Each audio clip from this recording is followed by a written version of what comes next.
Vietnam!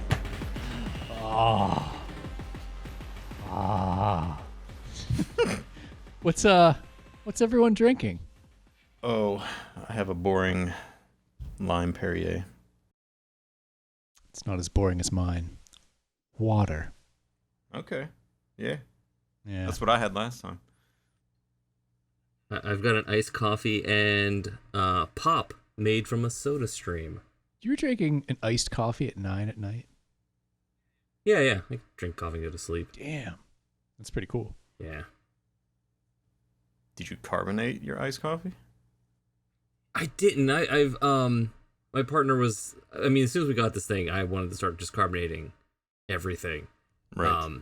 And to her credit, she was much more of an adult than me, and was like, let's just stick to water for now until we get used to it. I'm like, oh, look at all these liquids that are not carbonated. This is bullshit. Well, the trick I've discovered is to, and I haven't had one in a while though, but when I did, like, I wanted to carbonate everything as well, and it was working with some juices and things like that, but it was just kind of making it nasty in others.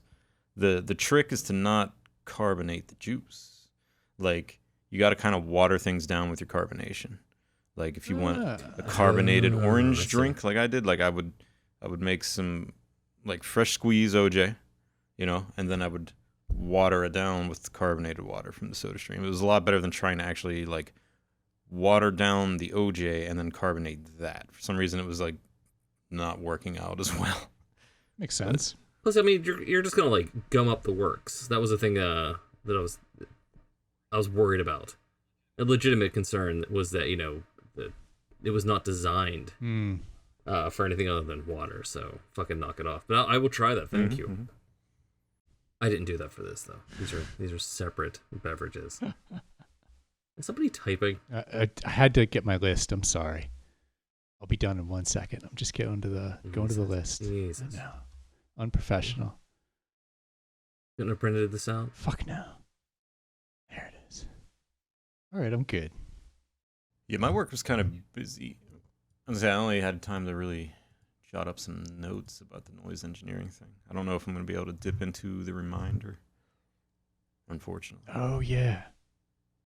I kind of want to know about that, but I understand if you don't want to go into it. I was looking at that the other day, and yeah. Let's not talk about it, though. Are we just going to edit this out, or is it just going to be this like weird tease? Weird tease. Here's something we could have talked about. I mean, we can just list all kinds of things that we could talk about and then just not. Stay tuned and find out if we actually talk about it. That's for our Patreons. Yes, exactly. If you back for the Patreon we don't have. If you've backed us, actually, in the Patreon you go there, it's just us listing more things we could talk about.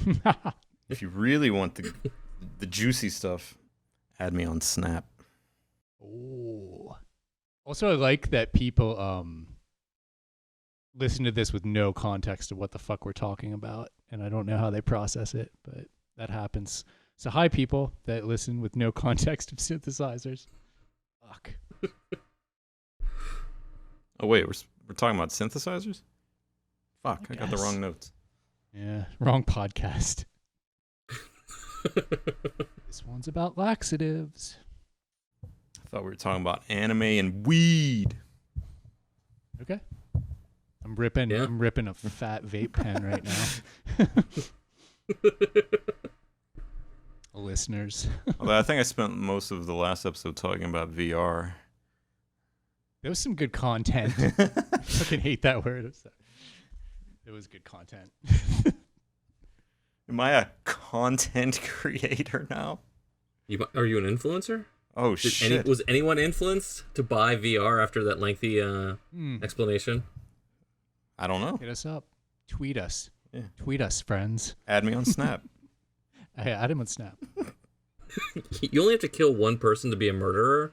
So if you influenced one person to buy VR shit, you're an influencer. Yeah. By definition. Yeah. Do you put VR shit on your Snap? Like weird shit? I can. I take follow. special requests for anyone on my premium. I don't use Snapchat, but I'd probably sign up for that. It's just me with VR goggles on, flogging myself. You can't see what I'm seeing, but just use your imagination. Oh shit.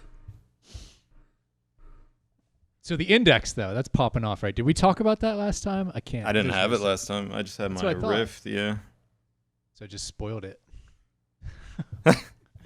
I was going to dip back into it, but I suppose I can. But yeah, I sold the Rift S, shifted out yesterday. Got the index in, got the full finger tracking, the high res. Wait, slow down. What is all of this stuff? It's the future, Dave. Yes, but those of us who aren't in the future, can you at least give us an overview? It's the new VR headset and controllers from Valve. That's virtual reality. Am I Virtual correct? reality, yes, like Johnny Mnemonic and Lawnmower Man. That documentary. Yes. I continued on my movie spree as well. What'd you go to? Wait. We just deviated from VR in a heartbeat. Well, I wasn't deviating. No, okay, go. It's VR related movies. Like I started watching. I watched Existenz. I love that Classic. fucking movie. Yeah. Classic. Holy shit, that's so good. Forgot how much I liked that movie. Yeah. Underrated. Highly underrated. Very. And now, his son is making a movie also in the VR vein that, damn it, I can't remember the name of, but the trailer looks absolutely fantastic. It looks like if you took Existenz and Videodrome and like they had a baby in 2020. It's just like, yeah, it just looks insane. I'm gonna have to Google that now. Hold on, stand by. Possessor is the name. Possessor. Yeah. Is there an unnecessary Z in it, like it Existenz? No. Yeah. I'll still watch it. But fun fact, he had a big hand in the special effects of Existenz. I didn't know that. Not a normal sized hand. Just a huge hand, like in the Foo Fighters video, you know. So fucking bad. Jesus Christ. Apologize. Wow. Should slap a Z in there though. There should be a Z. So wait, what's the premise of this movie that he's making? I don't know. The trailer is complete nonsense, but it looks awesome. Like it's just somebody, kind of like Altered States ish. Like it looks like they're doing some sort of experiment. This woman's a volunteer. She keeps strapping herself into like this hardcore VR get up. They're like injecting her with stuff and attaching this stuff to her face, and she's like going into some virtual realm. It just looks pretty insane.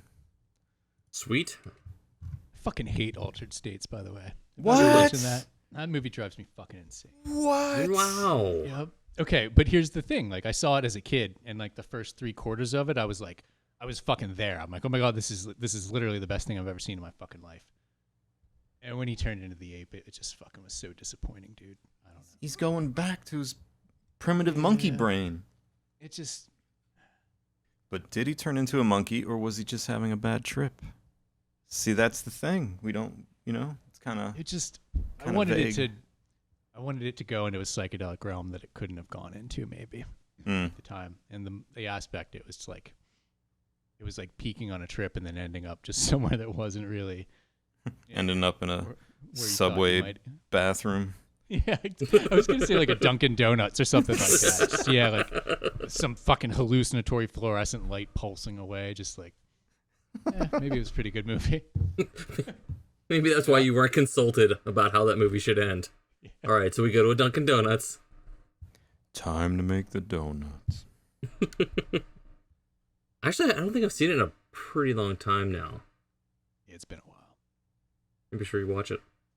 I used to love that movie, but it's been a minute too. I sampled the living shit out of it over the years, but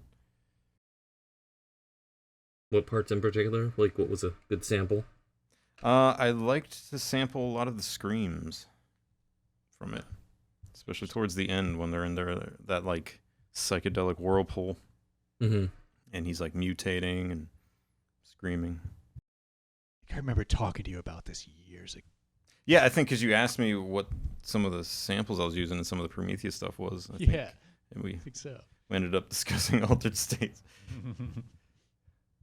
It's a fucking A, right? Who wants to kick it off? Yeah, I mean, I heard people have lists. Who has a list? I have a thing, but I don't want to kick it off. I'm feeling Well, shy. who has the longest list? They should go first. I got 4 things. I've got 3 things. So, Nick, I think you should go first. Go first. Bionic Cluster. Oh, yeah. So I'll give my Bionic Cluster 3 review now that I have one. Because you guys had one, and I didn't bite on it a while ago, and really wanted a stereo filter because I was trying to do a stereo signal path in the modular. I was like, okay, don't have quite the filter I want. The ER301 can do filtering, but that is by far not its strong point. Those filters don't sound like a Bionic Cluster or anything else, really. They're cool, but not that cool. Bionic Cluster 3, though, holy shit. Did not realize that Scott modeled that somewhat after a Nord lead 1, I guess, or one of the Nord leads, maybe the 3.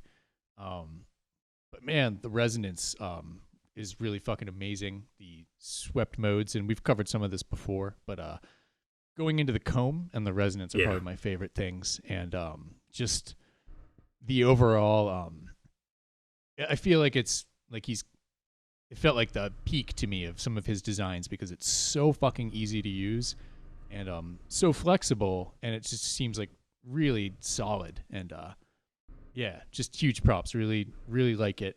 So glad I picked it for the stereo filter, even though it's digital. 0 complaints really so far. It's fucking tremendous. I think the comb filter was definitely my favorite aspect to it. Although I never really used it in stereo. Believe it or not. Yeah, I was kind of sending one channel to the other, doing dual processing. Now that you mention it, I was using it in linked stereo, but that makes me want to try it in unlinked stereo to do some different parameter shit to it. Some weird binaural filter sweeping. Yeah, I like the presets and the way you can kind of morph through them. I haven't played with it too much, but it's just pretty. It's nice to be able to recall that shit pretty quickly. Definitely digging that. Yeah. So yeah, super good stereo filter that I use in mono and stereo a lot. Definitely scratched the itch for sure. Yeah, and the overdrive is nice too. It definitely adds a nice color to some thinner digital things that I've been trying to beef up a little bit. So yeah, and I like that it can be subtle. Just put a little bit on it, or you can really crank it and turn it to shit. Yeah, add a little bit of that digital soft clipping crunch. Mm-hmm. Yep. Yeah, I definitely, I don't have it much past noon, I don't think. But yeah, it's definitely, I use it a lot for smooth shit. The resonance is pretty nice in some ways, and it handles disgusting things as well as smooth, just bass sounds and stuff like that. So definitely super into it. I'm not into fucking 303s that don't work. That's fucking not cool. So I'll go into the acid saga quick because that was a quick review. So yeah, fucking 303s. I like to use them sometimes. I was trying to finish up some material, and I was reviewing some tracks and was just there's something missing. And then one morning I just started to got the TB3 out, which is still maybe my favorite acid box in a way, but that's the next thing. But I just started to add some 303 lines to some tracks, and immediately I posted something stupid on Instagram, and immediately 3 people that I respect were just fucking do this, finish this shit. And I was like, okay, I want to keep drilling into this a little bit. And that made me want to have some competing 303 lines and tracks. I wanted 2 things, and I wanted one to be just different. And the TB3, the disgusting IRA one that I still kind of fucking love, that's green and weird. A few people remarked to me that it sounds like a VST, quote unquote. And I'm like, okay, I kind of hear what you're saying with that. It's not raw analog, but it's still my favorite sequencer to program. So at first I was like, okay, I'm going to get an XOX box. And I took the risk of a $300 some XOX box on Reverb and got it, and screw immediately fell out of it. was making fucking ground loops and buzzes when I touched the panel, but it did run. But then I started to notice it was like writing rests when I touched the panel. And I was like, oh, fuck. Like, That's hilarious awesome. to me. Yeah, it was. But the thing is, like, I didn't have much recourse. I bought it as is. You know, it wasn't even like shop policy. I knew it was like, okay, this might be a thing, but it looks like it was modded too. It had another oscillator and all that shit worked. Kind of, except from the rest and everything like that. But then I fucking made the mistake of taking that panel off. And I, as I had to do to check it out, and realized it was like definitely like the fucking shittiest drunk solder job I've ever seen. Like, not even, I don't know. Nobody gave a fuck about any of the solder joints. I immediately wanted to reflow the whole thing, and it was just like, okay. I'm imagining like you pull the panel off and it's just like a giant rat's nest of like cables popping out. And cockroach comes crawling out or something. It's like a cigarette butt in there. It was a little gross, and like the nature of the modded XOX box is like it's fucking packed already. Like you've got to, even like, you know, Luke, who like he's a very high level like builder of things and mechanical and electrical, and he had to get his like helped like from Brian Cascader, the XOXIO guy, like just to fix like a mixer and something, because it's that complicated and difficult. So it's already kind of kludgy. But this dude, it was like the tape was coming off the fucking flying wires. It was just like an immediate mess. I took it apart, and some of the internal structure of it, like the screw fell out, and I was like, oh shit, I'm going to have to rebuild this thing like right now. So I did, and I screwed it back together, and the fucking sequencer wouldn't even come on at all. And it was just like, okay. I like definitely almost rage broke it, but I've been meditating every morning, so I didn't, which was cool. And it's just upstairs now in a fucking box. Dude, that masking tape you peeled off, that was structural. That actually was holding a lot of it up. Yeah, it's load-bearing masking tape. There was like, I touched the back at one point, and the hum went away, and I was like, oh shit, okay, there's just like a ground wire that's fucked up here, something like that. I've just got to find this and make a new ground. So that was kind of my mission, and then the fucking mission went awry, and everything just fell to shit. Is it salvageable? I mean, can you repair this? Oh, yeah. Or? I'm going to fucking fix it. There's nothing in this that couldn't be redone. I highly suspect that maybe an IC got fried because of a short or something like that, and I've just got to check that out. But I don't have the heart to get into that. I wanted to start making fucking music, and I wanted to continue doing that. So the next stop was to, I borrowed Preslov's TB-03, which is the newer Roland clone. And it sounds way better. It sounds really good. It's the first time I was like, okay, there's something that the TB3, the original, is missing.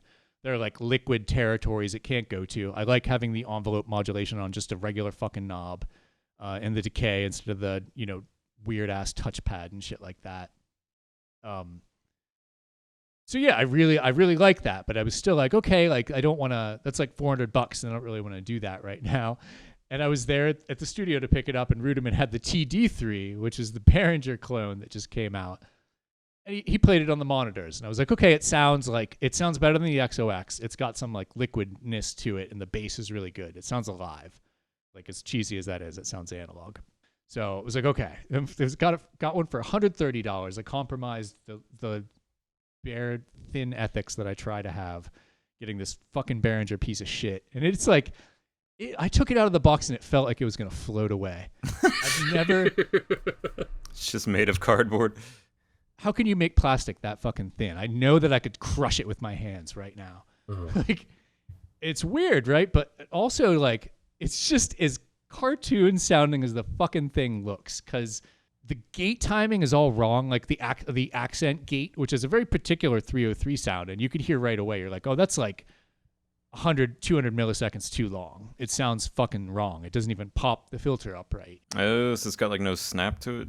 No, it's got like a pulse to it instead of a snap, you know? You immediately, it was just like, oh, I want to turn the decay down on that gate. I want to shorten that gate. So it sounded different than the one Rudiman played for you. I couldn't, like, all I heard there was like, I heard the bass, and I was like, fuck, that's like, you know, turned the resonance up, heard the bass, and I wasn't there long because COVID and shit like that, and we were inside. And I heard it, and I was like, I'm going to try it. But yeah, this one, like, I don't know. And I know, like, you could immediately get, like, there's books of mods that people have made. And the accent gate's one of the complaints, and you can change a resistor and do it. But I didn't want to, like, start to gut the thing when I got it. So you can't do that like clicky acid thing when you take everything to like the minimum. Yeah, it kind of does, but it's just not as clicky as you'd want it to be. Weird. You know? Yeah. But that's kind and of on one important hand, though, on a 303. It is. It just doesn't sound. It sounds like a different kind of synth that's trying to be a 303 in a way. But I'm still like, I would never return it because it was just so cheap, and it was just like that would not be worth the time. And I still think it can be used for music. Like I still think it's different enough, and that's why I like the TB3 is because it does sound not normal and not like the OG. It sounds like digital, and I want it to not. I don't want to do the same shit. Like, so the difference is kind of a good thing. But yeah, I think I do want to get the newer TB03 that's discontinued. So I might actually. Hey, if anybody wants to trade the TR09, the baby TR09, hit me up. I would trade straight up for that. Damn, dude, I wish I hung on to mine just a couple months longer. I could trade you for you. Yeah, I would trade the TR09 right now, I think. I was honestly considering when I sold mine to get the TR09 based on your high praise of it. I was like, yeah, I'm doing more of drums right now anyways. It's like, But yeah, I ended up flipping it not that long ago. That's a bummer. Missed connection. Yeah, that would have been a great trade. But you have the TR8S still, right? Oh yeah. Yeah. That's the only reason why I didn't get the 09, but I was kind of thinking just getting it for I don't know, I don't want to say authenticity because it's not like, a straight 909, but it was close enough, and I always like having a 909 was like my dream for decades. So I was like, same. I was like, yeah, it'd be cool to get, even if I don't use it that much, I wouldn't mind having that thing decorating my desk. You know what I mean? Like just as a machine to play with and look at and admire from time to time. It's beautiful. It's not as playable as they could have made it, but it's fucking good. And if you don't, the bitch is if you want to run it off USB power that's not just a dedicated power outlet, there's going to be a ground loop. But it sucks because it would be like, it was convenient to just have it hooked up to my modular USB power. That was cool. And then I realized it sounded like shit. So I don't know why they didn't build like real power supplies for those, but we've talked about that. Yeah. But yeah, enjoying making acid music. I have 3 of them I can play with right now until I return Preslop. So it's pretty fun to play around. So aside from that newer Roland one, are you eyeballing any other possibilities right now instead of to replace the Behringer with? I would maybe a modular or something.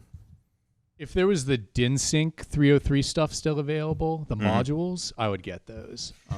That's the same boat I was into, yeah. Yeah, I kept looking at those. I was like, man, I wish these were available. Like, I would jump on this right now, and I'm kind of kicking myself in the ass for not when they were. Yeah. Also, Sean was wrong, and that input on the TD3 is not a CV input. I should have checked. It's an audio input on the filter. And that was a bummer. Yeah. Because I really wanted, I want the module because I want CV control over the filter, because that just sounds like, you're going to be able to take it to a different territory doing that. Absolutely. The Roland one had a gate in, I think. Yeah, it does trigger in, which is cool. Yeah. So you can kind of get modular with it in that regard, at least. Mm-hmm. Yeah, you can feed it some different sequences, which is nice. I also realized, I don't really like the OG 303 programming. Like, I guess nobody really does except for people who've pushed through that. But the TB3, that IRO one, that's fucking so much easier to program. I love that thing. Yeah, the sequencer on that thing was something I miss as well. Yeah, it's awesome. But yeah, I was never a huge fan of programming OG 303 stuff either. I remember Ryan made fun of me for that one time. Because I forget where we were. We were at like a gear store somewhere. Or maybe we were messing with somewhere. I can't remember, but like he knew that I kept messing with, acid stuff for a while, and we had many a discussion about it, and then like I kind of fell off track because I was like, even when the VSTs that I had, like what the hell was it? Like the D9 one or whatever. Oh, the Physicon or whatever. Yeah. Like I kind of would put it into like free mode, and I would just sequence it using like piano roll and stuff like that instead of like sequencing it on the onboard sequencer, because I just didn't prefer OG 303 sequencing. And Yeah. I remember the one time I was trying to do something and I couldn't remember off the top of my head. I was like, shit, how's that work? And Ryan just obviously like, wait, you don't know how to program a 303. I'm like, I forget, dude. It's like, I kind of always hated it, and I just kind of like, you know, stopped giving a shit about remembering how to do it. 'Cause like anytime I would do acid, I would find some other way to program it.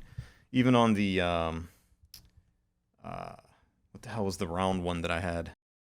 Oh, the fucking Revolution. The Revolution, yeah. That was it. Like even the Revolution, I was kind of taking external sequencers to that thing most of the time, you know. I mean, I had the 777, but I still don't. Oh no, I don't shit! miss that. You had that? Yeah. That's how I got my 808. Is I traded the 777. Oh, dude, I always wanted one of those. It was cool. Like, it was good, but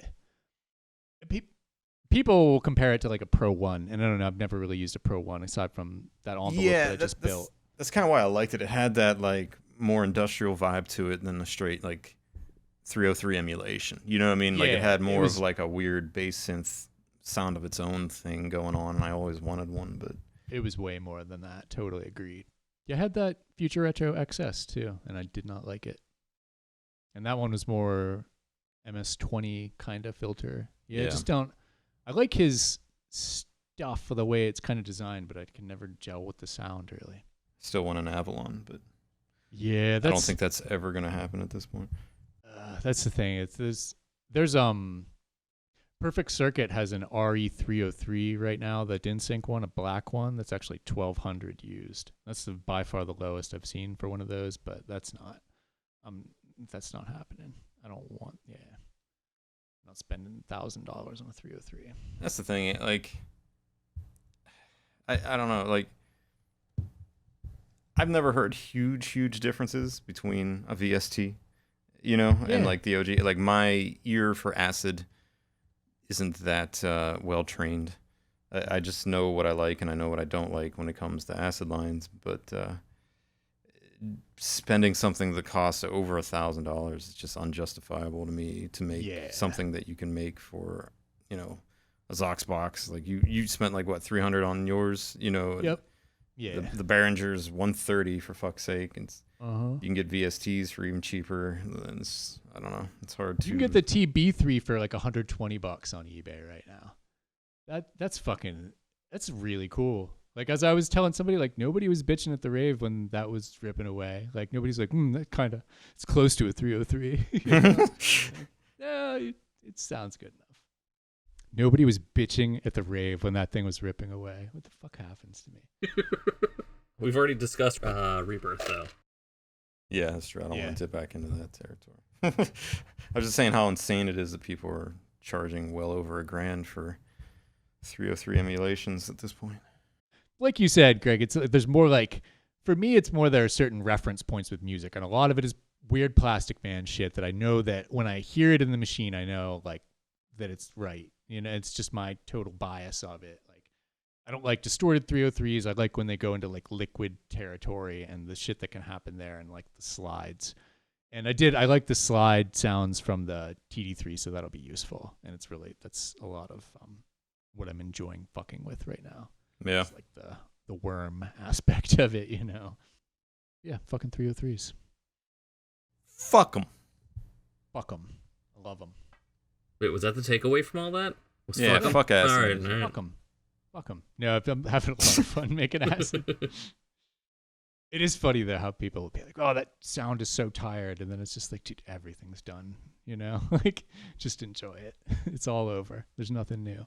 I mean, that's kind of the mindset I was in for the longest time, dude. That's why I was trying to avoid anything 303s for a while. I was like, it's been done to death. You know, I was like, I don't need any more acid in my life. But like, after being off of it for so long and like just listening to a lot of breakcore stuff lately, like my passion for it has been rekindled. That's awesome. Once again. Yeah, I was there too, where I was like, no, I'd never use that again. And then is that TB3? It's just like, I don't know. I like to program that thing on the couch. It's a lot of fun just to sit there with headphones. It's USB powered, so it's fucking cool. That might be the one I end up with in the end. I'll just eventually record the Behringer while I'm destroying it. Seeing people doing demos on the Polyend tracker with acid loops too was kind of like reminding me how much I used to love hearing that and fucking around like that, with broken up stuff. Nothing like shattering an acid line in a tracker with some broken beats. You know what I mean? Like, oh fuck yeah. That to me is more like my speed when it came to acid stuff. Mm-hmm. I never really got into too much acid techno unless it was like the super fucking distorted shit on top of Gabber, like DJ Tron or DJ Paul and shit like that, just obliterating somebody's nice acid line, through 20 preamps, shit like that. Like, I do like it. Like if it's gonna be distorted, I want it to be taken to that level. Yeah. I don't want like I'm not a Chemical Brothers fan, but I always like hated like the distorted, like it almost has like a subtitle like distorted 303 on like the movie caption, It's like, but yeah, when it's really blown the fuck out, like that thing running through the effects aid has been fucking sick. That's been like the signal path really, is all the acid boxes through the effects aid and the H9 in parallel or series. I'm sorry. Well, that could be a good segue into the effects aid. Truly. You guys finally got them. And I still don't. The journey of the effects aid. I'm a little bummed. Yeah. The white whale has been caught. We can just end the podcast now. It's still like, got the white whale. We got 2 of them through Flights of Fancy. But like, how do you get a module from Glasgow to Pittsburgh in like under 48 hours for like $12? But Signal Sounds could do it. They were the only place that had effects aids. Tons of people bought them from the States, and we all had them like the next day. I think like at that point, FedEx is still just trying to show up the USPS that's been crushed under the boot of fascism. But yeah, Signal Sounds got the modules here. We had another route that we actually ended up getting a second one through that I passed on to Dave. So Dave and I both have effects aids now. What do you think about the effects aid, Dave? Oh, I think it's incredible. The stereo in and stereo out is a nice touch and kind of amazing, given it's only 4 HP. Every algorithm, I just have the original set of algorithms. I haven't screwed with them yet. Same. Mainly because, like I've sort of tried each of them, but I've not dug in. I've only dug into a few of them. I don't feel like I'm not getting enough out of it just with the base set of algorithms. There's plenty of them already. And I have yet to find one that didn't sound good, at least in some way. Which I can't think of a multi-effects I've ever had that everything sounded good like this does. Oh yeah. I fully agree. Like if you couldn't upload more algorithms, I would still recommend it just as strongly. And if I had to pick one fucking effects processor in the studio, hardware or software, that I could keep, it would be the effects aid. I'm pretty comfortable with that. Same here. I don't know. It's the amount of, like, there's a lot of, for a really small and cramped module, granted the XL was just released, which is cool. It's got the right amount of control, that single CV in, but also the wet dry in, the sample rate stuff, which is actually really cool, and I haven't played with too much yet. And like you said, the full stereo path, and the fact that it just sounds like it's just like kind of a little bit magical. Yeah, and the CV is assignable, which I think is a nice touch. Being able to set what parameter you want the CV to control. Even the Pico DSP doesn't have that. It doesn't have that sort of reassignable or configurability to it. How do you do that? Do you have to use the software editor to set those parameters, or is there some use way the to buttons. Do it from the front? It's with the buttons. Shit. Yeah, really? you can. Yeah, Slick. It's real intuitive too. Because I was getting a little worried. I'm like, oh, is this crossing over into like 1,000 button combinations? But really, it's the buttons are for left, right, algorithm select, and then there's some holding down things for assigning the CV. You assign the CV to which parameter, which argument you want, and then it's persisted. And also nice that some of the algorithms use a mono input, and the second input is for the clock. So you can do clocked delays and then do multiples of the delay time sync to beats. So it's like it covers everything basically. It is funny sitting there because I have it like right beside the ZDSP, and I can't get rid of the ZDSP because mainly for Halls and Mariana Trench. But looking at the two of them, I'm like, all right, I'm going to use this FX8 that's 4 HP all the time, and every once in a while I use this monstrous, oversized ZDSP. It's kind of painful to look at how much space. Yeah, I'm like, oh, yeah, or I could just get like 6 FX8s in that same space. Yeah, and that's what like kind of throws me is they're both spin FV1s, right? I think the Pico DSP is also spin. Oh no shit. Okay.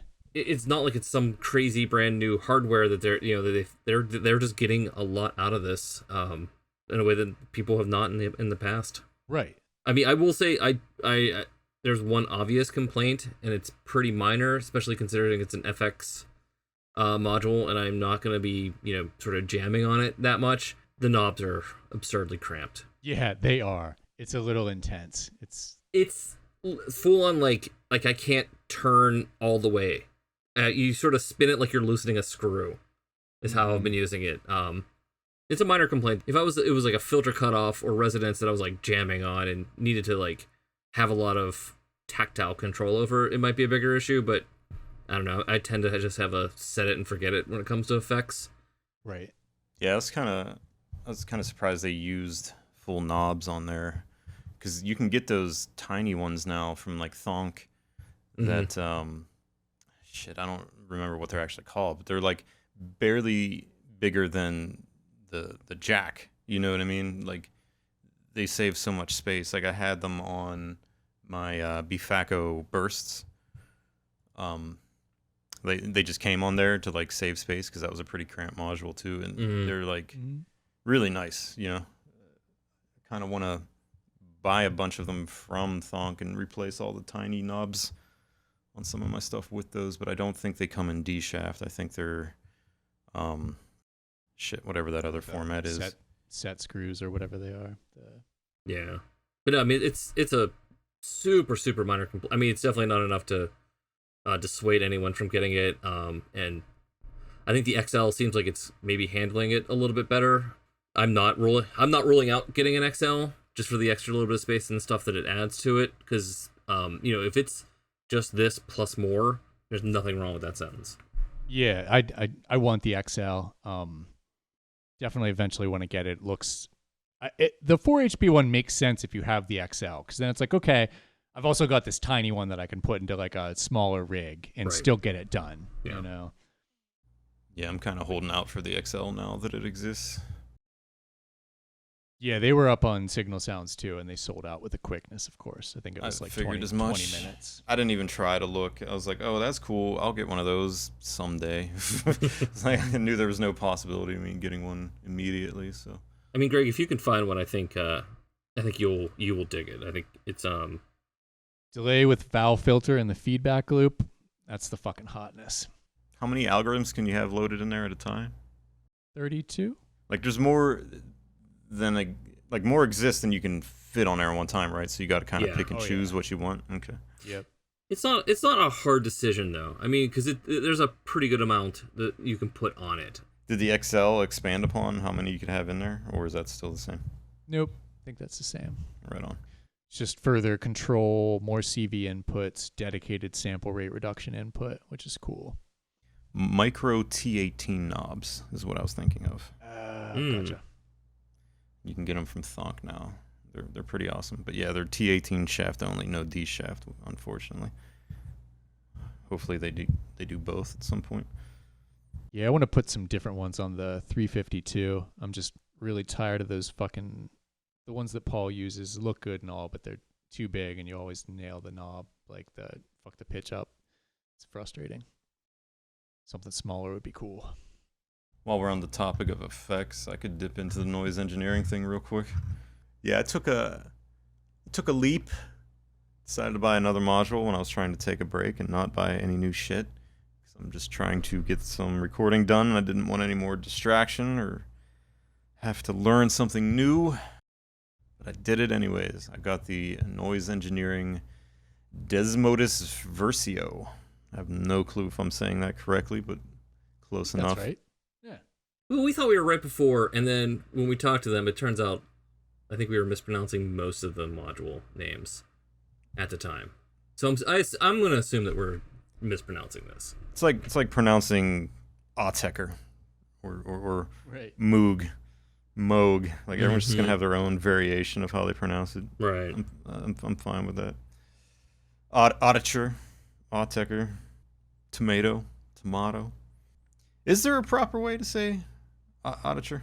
Autechre. I think it's Autechre. That's what I thought. Yeah. Okay. Or is it just debatable? We'll never know. Back to the Desmodus Versio. I wasn't too hyped about it. I don't think any of us were really after the demos that we saw from, I believe it was NAMM. Mm-hmm. Yeah. When Wasn't too hyped. Yeah, the gentleman with the bad nail polish showing off right. how white noise sounded through a shimmer algorithm. I wasn't totally against it, but it was entirely based on the idea that I trust noise engineering, and I was Sure. like, you know what? This is probably just a fucked up demo. I'm going to keep an open mind.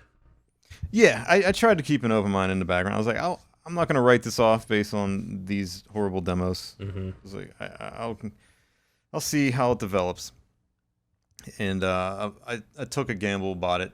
It's not the cheapest effects module out there. It costs $345 for kind of like a one tricky pony. You know what I mean? What is that one trick? What is the trick that it does well?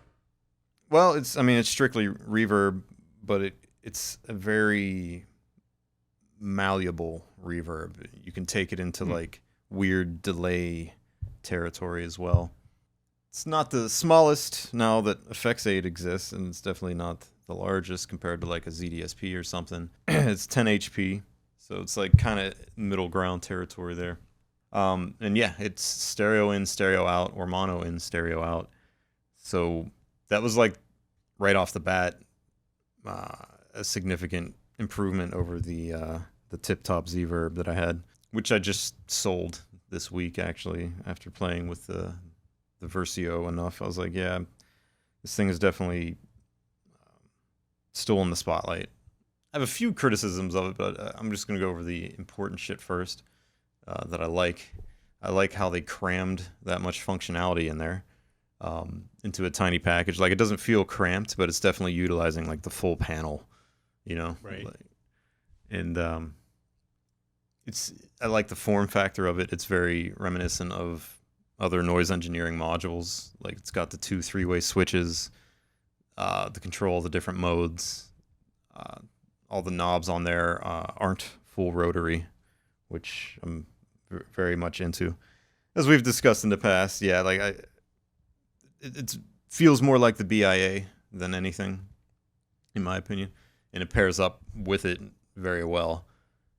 Like, I can easily see having a dedicated Versio for each BIA in your rig. Like, I have 2 BIAs currently, and I want to get a second Versio just to have them like paired with the BIAs, because it just opens up a lot more sonic possibilities from it, more so than like other verbs that I've paired with it. I don't know. It seems to be very percussion oriented, which is one reason why I'm really into it. Like, I didn't need another big room, big hall sounding verb. You know what I mean? Like, the ZDSP Halls of Valhalla already cover that territory pretty well. Even my verb, I think, can cover that to some degree, even though I usually use that for like medium spaces.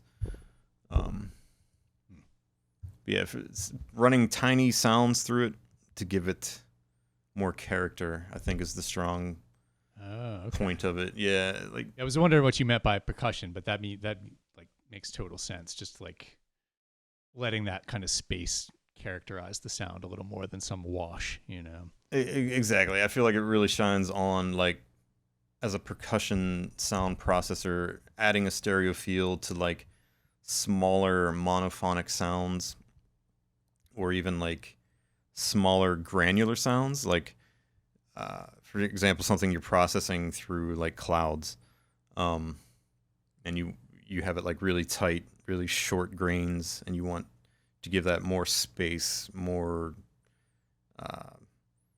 I don't know, just more manipulation, like you can pair the two up really nicely in my experiences so far.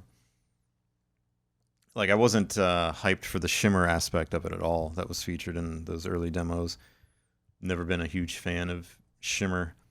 But even when you have this thing in shimmer mode, you can take it down into other territories, weird delays, things like that, where it doesn't sound like your typical shimmer. It just sounds like something unique. You can really sculpt with it so far. You have 3 different reverb modes. You have limit, distort, and shimmer. Limit is like very clean. It has like integrated limiting to keep the feedback like way under control. It won't go off the rails. And then you got the distort, which is like lo-fi saturation verb, and then your shimmer, which is your standard pitch shifting shimmer stuff. Okay. But then on top of those 3 modes, you have 3 different modes that control how the regeneration and delay lines are handled. So you have blend, interpolate, and jump. Whereas like blend is very smooth, it's crossfaded. When you shift the delay lines, you can hit this like mode very hard with CV, and it's going to keep everything like intact. It's not going to sound like when you're just tweaking the time knob on a delay pedal type of thing. You know what I mean? Like it keeps the shifts smooth. Interpolate, you start to get that type of like typical pitch shifting, effects with when the delay lines shift and all that. And then you have jump, which is more like glitchy, drastic jumps in between delay line shifts. Between those 6 modes, like you can get into a lot of different areas. So it is kind of a one-trick reverb, but at the same time, like you have enough flexibility there where, you can do all kinds of different sounds with its one trick, I guess you could say. Do you see yourself keeping this, or is this something that you don't see having a long lifespan? I'm kind of loving it already. I don't think it's going to be going anywhere anytime soon. Like I said, like I do a lot with percussion, and this fits in with that very well. So I don't see me flipping it for anything else at the moment. Like there's nothing else that I own currently or would like to own that I think would do this better. I mean, you can use this for like bigger verbs, but I just don't think that's its strong point. Like you could probably do your Blade Runner stuff through it, but like as I kept messing with it, to my ears, I kept hearing like skinny puppy mangled delay drums or like Auditure style percussion glitching. It's like it's more of a mangler than just like a set it and forget it reverb.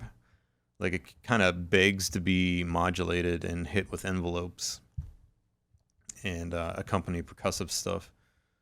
So yeah, I'm digging it. Like I said, like it pairs with clouds very well. It's like a Riggs and Murtaugh type of buddy system I got going on there between the two. It's a lethal weapon of modulation and mangling, one could say. But you're not too old for this shit. I am too old for this shit. Oh, gotcha. Okay. Definitely. But yeah, no, I Clouds has still never gone, anywhere recently in my rig, and I feel like this is going to pair very well with it and with my other noise engineering stuff and with my drum modules in general. It also has a tone knob, which is important to me, and is definitely going to add to like the longevity of this thing in my rig. Like all of my favorite reverbs, whether it be a VST or a pedal or a module, have been ones that feature tone control. And this one, I love how they implemented it here. It sounds good. If you like at 12 o'clock, there's no filtering applied, and then as you move clockwise, it goes through high passing, and it sounds pretty nice. Anywhere counterclockwise, you start low passing, and you can get pretty dark territory out of it. It sounds like it adds some resonance, but not like out of control. Like I don't know what type of filter circuit it is, but it's pleasing to my ears. And being able to high pass the processed signal is especially good in my mind for percussive and drum processing.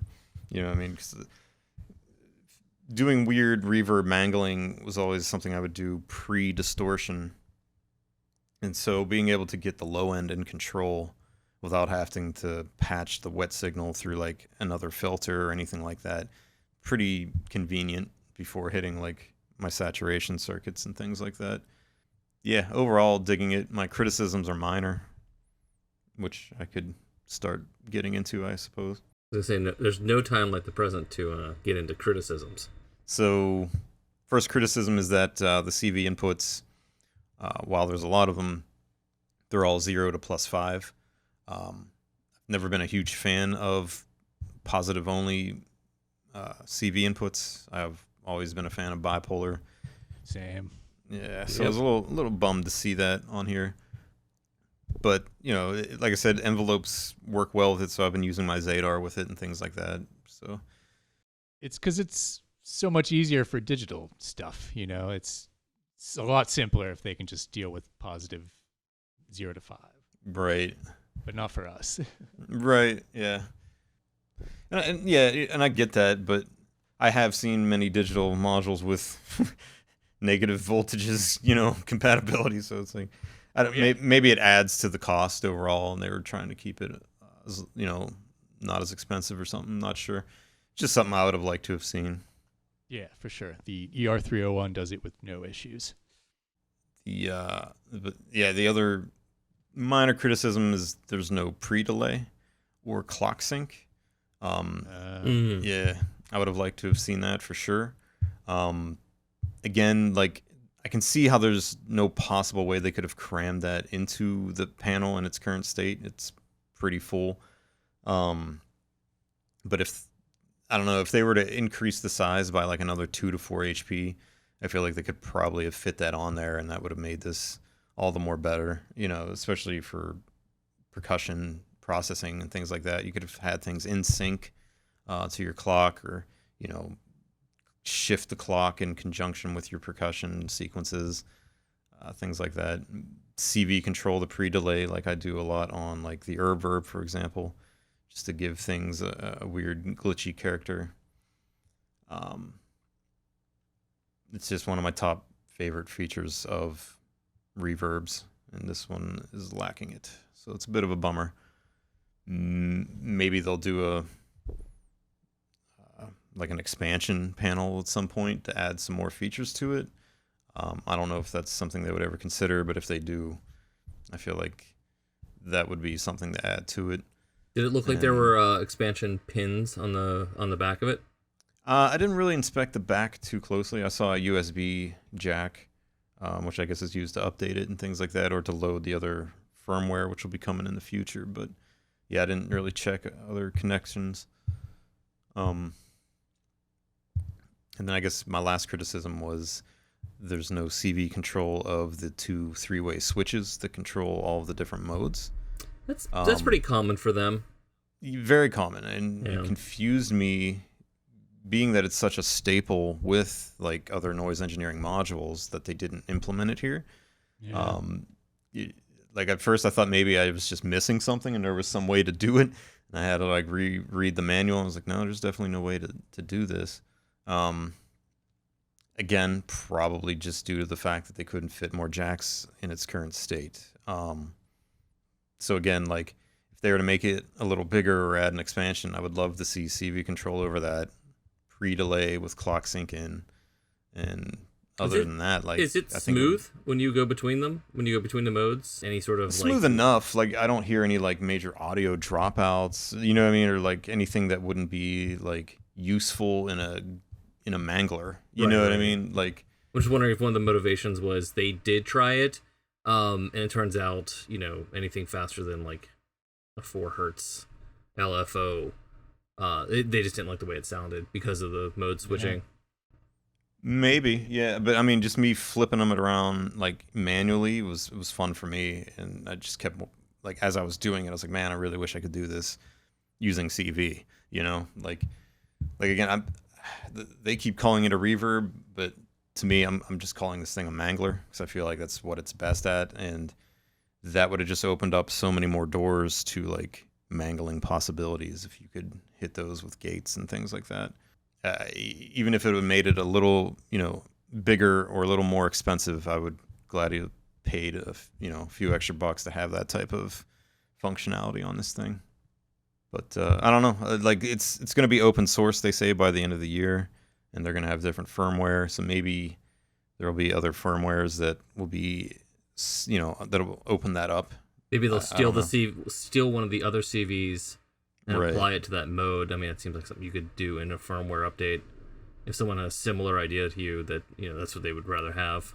Sure, like because in its current state, it kind of feels like it wants to be everything. Like, oh, do you want to do big shimmery reverbs? You can do that. Or if you want to use it as a CV mangler, you can do that too. But maybe someone will make some firmware that is strictly like, yes, this is 100% for fucking shit up, mangling audio, creating strange, time shifting spaces and textures.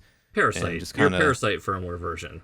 Exactly, and add that type of CV control over the mode switches and things like that. It is a versatile vampire. Yeah, that's what that means, right? For. Yeah. I like it. It's got a little bat on it. It's proper goth. Unlike the what was it? The Eteritas Manus that I called the mall goth version of the BIA. Right. Yeah, the Versio is proper goth. I like it. This dude, he's listening to some Bauhaus and crying himself to sleep every night. If we were going to KnobCon this year, I would be trying to get some time with their bigger Persido modules. I would like to try I think it's the Manus Persido maybe is the one that might be interesting. Because I think it had some wavetable shit, if I can remember right. But yeah, neither of us. I think we texted about it a couple weeks ago. But I was never, there's the Eteritas, Cursus Eteritas and the Localic Eteritas Persido. I think I've tried the Localic, and I know that's just the regular one with envelopes, but I'd like to try the Cursus. I'm not going to buy it, though. I want to play with it first. Yeah, I've never taken the leap to get the big ones. I've always done the smaller ones, and although I've enjoyed most of them with the exception of the Manus, mainly because I couldn't stand the full rotary knobs, that just bothered me.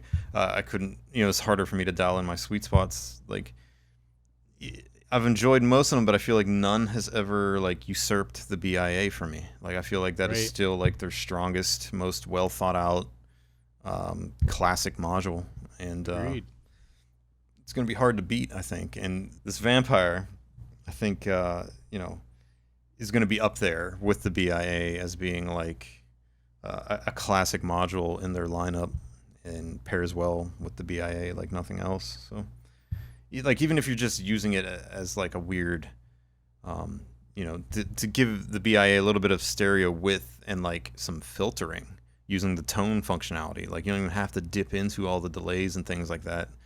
I think it's cool in that regard. Been having a lot of fun with it so far, more than I expected. So the tip top is out. No more Z-Verb. And the Versio is sitting right next to my Herb Verb and my ZDSP. You've had the Herb Verb for a hot minute now, too. I can't imagine you ever letting that go. I don't think I ever will, no. Every time I think that I'm bored of it, I find some other use for it. There's just so many ways to use it that keeps me happy with it. Even if I'm not processing with it, just using it as a zero input feedback generator. I've gotten so much mileage out of it in that regard. It's just a staple in my rack, just like the Halls of Valhalla.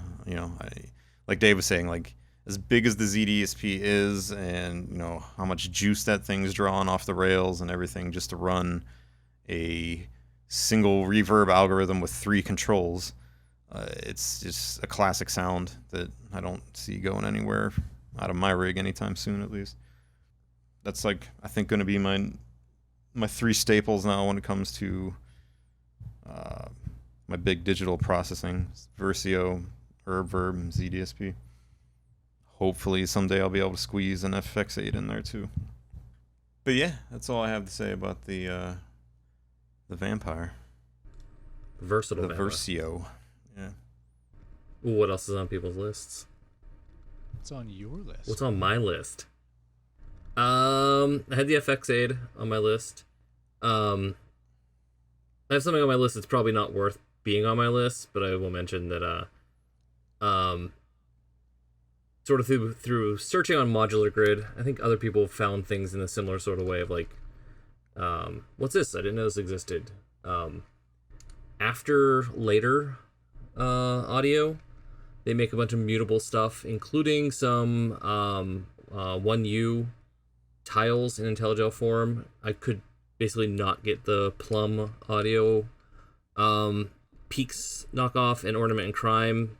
So why doesn't that work? They still try to sell things on Reverb, right? I don't know how that's... I couldn't get anything to work buying off them. And I was emailing back and forth with them. They were trying things. Oh, we're so sorry. We needed an update to our store and try again. And it wasn't working for me. And after it was a couple of weeks, because I really wanted it. And, they were given a pretty serious effort to get this to work. So I was like, okay, yeah, give it a shot. So wait, both didn't work. That's store and Reverb. Yeah, neither of them worked. And so I basically just gave up, which was a bummer. But then I came across these After Later ones, and they make a Peaks one.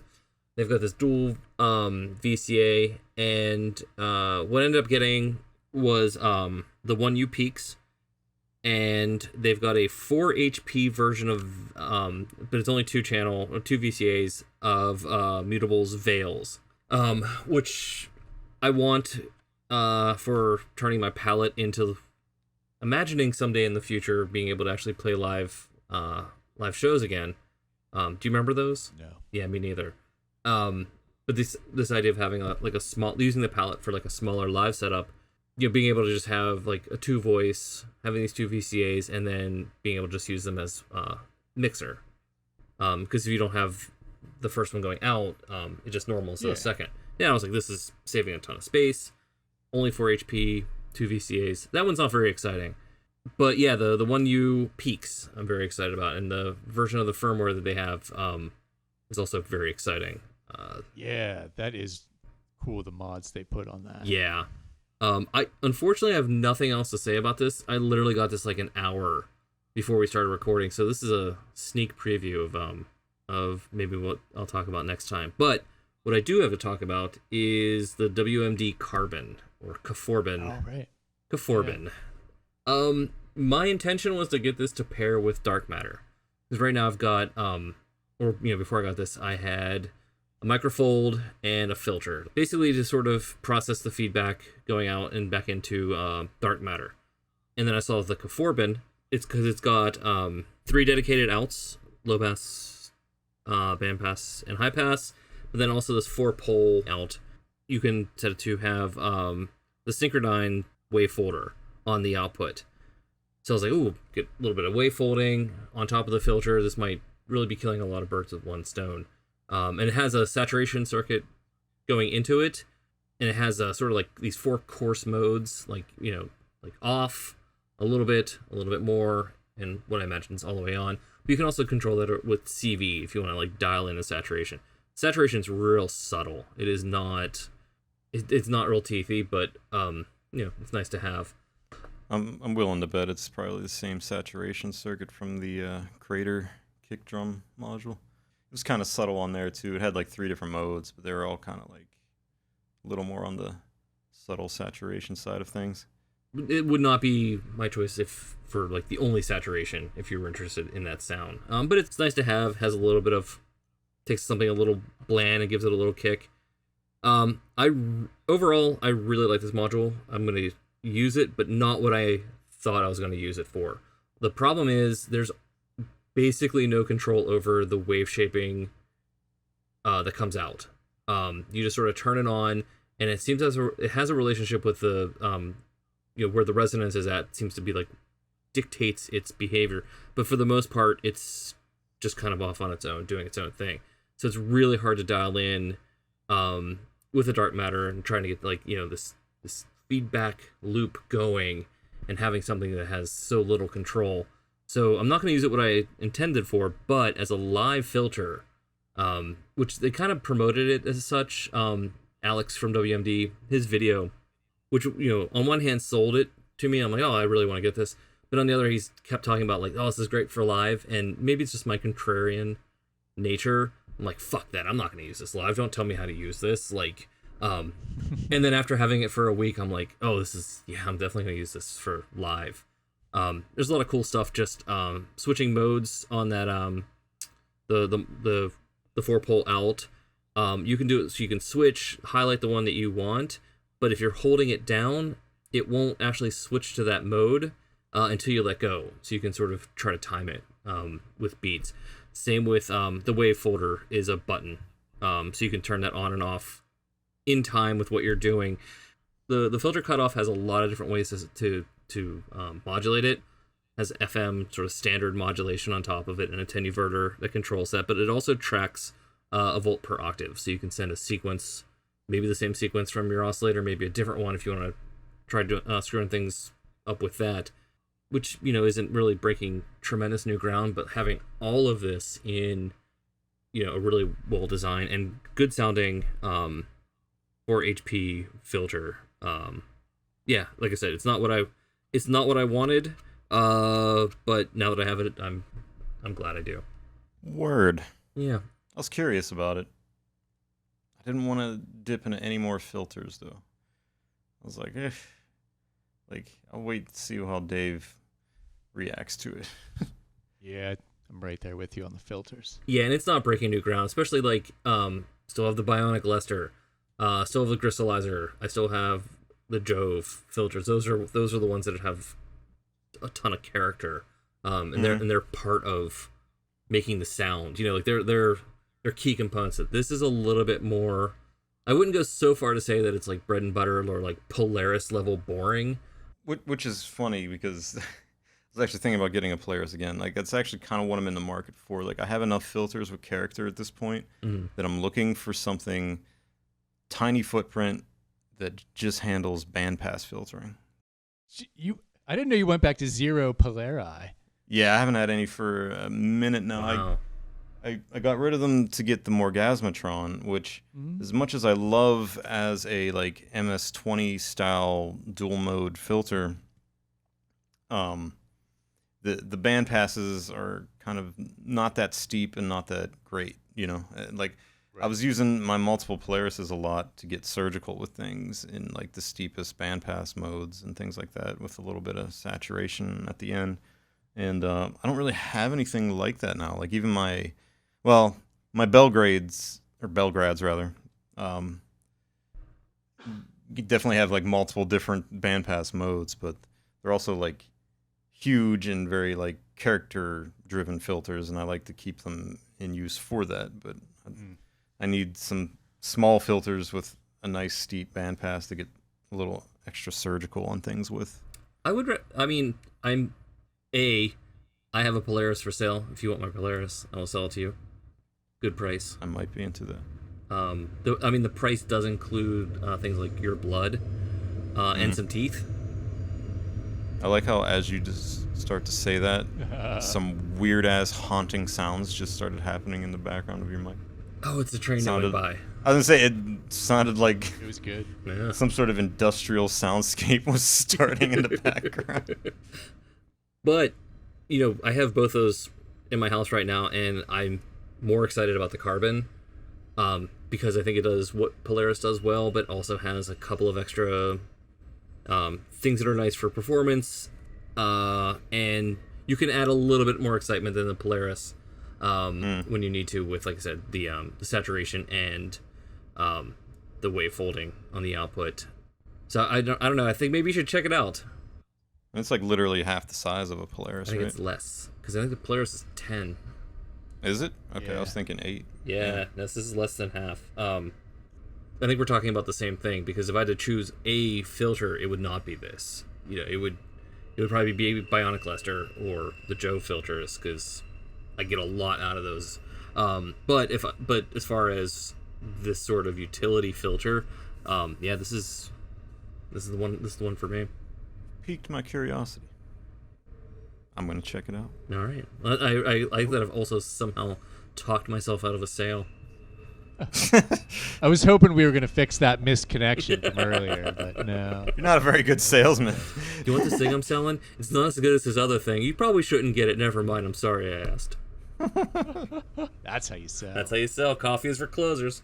I'm sitting here looking at this After Later Audio Pachinko, which is, I think somebody else made a version of Marbles called Pachinko because it's too obvious, but I swear, I almost hate to say this, I think their panel may be better than the original Marbles. The After Later one. Yeah, After Later Audio Pachinko. It just, even looking at it, I'm like, oh, that makes so much fucking sense, and it's 6 HP smaller. More than the OG Marbles? Or the smaller? Okay. Yeah. I love Marbles panel, personally. That's one of the few panels that, like, I didn't replace or shrink, because I kind of like how everything's spaced and labeled on it. I don't like how the buttons are on it to change, like, the modes. I don't know why. No? This one just, yeah, if you look at this Pachinko, it just, like, I don't know. It's just, it makes more sense to me. I mean, the build quality on them, like I said, I've had them for exactly an hour and 28 minutes. Unlike the Behringer that you felt you could crush in your hand, these were very well built. I have high hopes that they'll last for a while. And that is the end of my list. At some point I'm going to talk about the Memory Palace, but I guess I will keep that for the future. I've had it for months now. Yeah.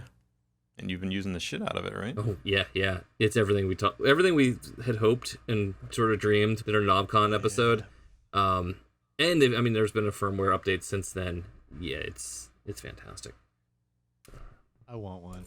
I definitely Me really want one. I don't even really want any audio stuff. Those bigger noise engineering things are more of a curiosity, but I'm not. I have too many things I still want, dude. I want to get a Bebo. I want to get a Polyen tracker. I did order the Digit. Oh, cool. That is cool. Yeah, I ordered that a few weeks ago, and they said it's basically going to be like 2 months. Did we talk about that in the last episode? No, but we talked about while we were eating our socially distanced back. Right. Yes. I didn't know if we had talked Which about was like, that was like a pseudo episode that didn't get recorded. Sitting in a parking lot eating vegetarian cheesesteaks, seeing each other for the first time in 6 months, and all we can do is talk about goddamn music gear. And I couldn't even make eye contact with anyone. Yeah, we're just staring at the gravel. So I got this thing, I can do convolution reverb. It's going to ship from Australia in 2 months. I'm really excited.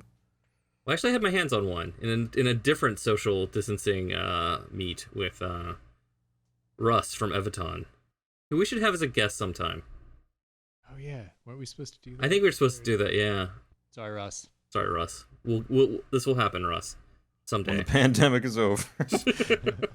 I mean, he could join us on one of these, but It could, but I feel that'd be more fun to have our first guest back in for a while in person, you know? Oh, yeah, I totally agree. In person. Yeah.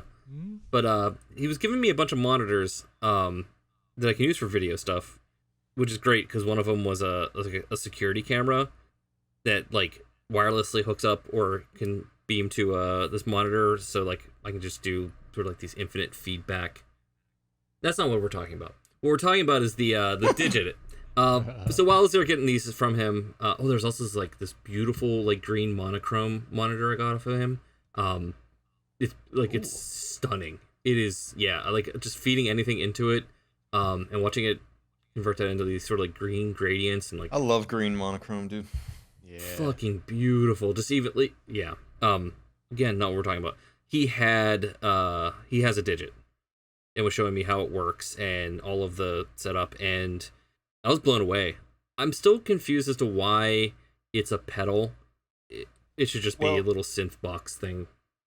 Why does it go right to left? That's the thing, man. Like, Russ was the one who convinced me to look into it. Actually, The reason why it's in like the pedal form factor, well, not the reason, but a reason, it was originally meant to be a cab simulator.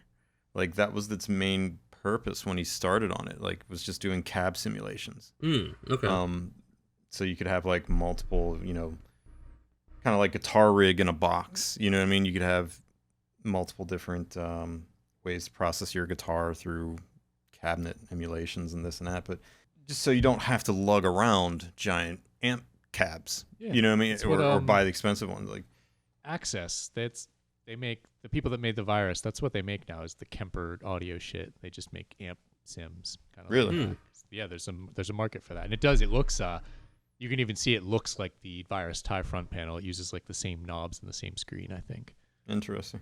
But yeah, I guess he was trying to tap into that market. That was its purpose at first, but somewhere along the line, like nerds like us started being like seeing the potential of that interface and form factor there, and like It's like PD in a box, or like almost like reactor in a box.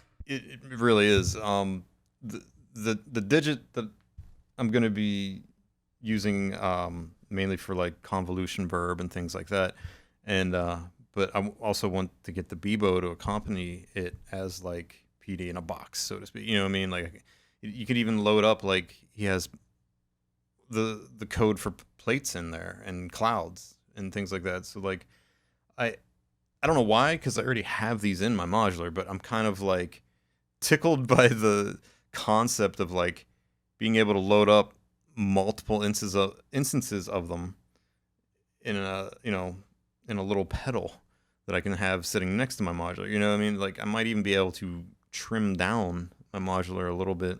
Well, that was the thing I thought was really appealing, was the idea of like being able to use this in a live setting. Exactly. Like live setting is the big one. I don't have to drag out 2 cases of stuff just to have like my plates and my clouds and some modulation. I can have that all in something the size of a fucking guitar pedal, like that's, and I can save my configuration and my patches and not have to worry about them getting jacked up or worry about breaking my modular and someone spilling beer on it or whatever. And if you're so inclined, if there's something about these that you don't like, just open it up and change it. Yeah, so I think the Digit and the Bebo together is going to be a really fucking powerful like workspace. And I'm kind of tempted once I get them both to just try and make like an EP primarily using them. Oh, that'd be cool. Yeah, I don't know why. I'm just really excited about it. Probably because for years and years, like us three and like Ryan and others, we've always had like such in-depth conversations about how we fucking hate the laptop and how great it would be to have like a nice portable, interesting interface that could run, like our favorite type of VSTs. And while this isn't that, it's like kind of better than that. You know what I mean? Like the modules and stuff and the code that he's loading into these things do exactly what I would be doing with VSTs anyways. And like modulating convolution verbs, fucking up granular shit, generating plates, percussion. So yeah, I'm really stoked on it.